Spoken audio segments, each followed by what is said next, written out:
অগ্রক্রয় বা প্রিএমশনের মামলার মুসলিম অধিকার, এবং এই অধিকারে আপনি 4 ধরনের মামলা করতে পারেন।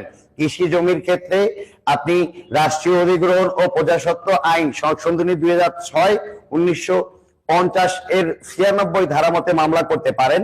অকৃষিজ জমির ক্ষেত্রে আপনি প্রজাস্বত্ব আইন 1949 অনুসারে 26 ধারায় মামলা করতে পারেন।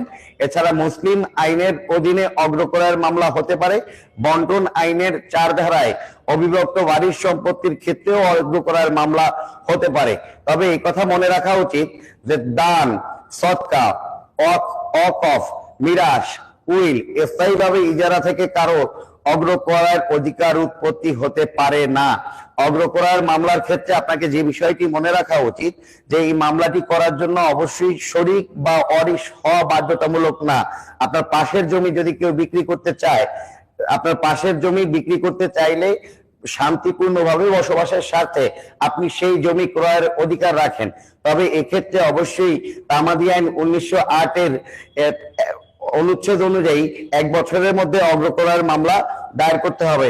অগ্রক্রয়ের ক্ষেত্রে আপনি অগ্রক্রয় দাবি করার বৈধ অধিকারী, কারণ শান্তিপূর্ণ বসবাস করার অধিকার আপনার রয়েছে।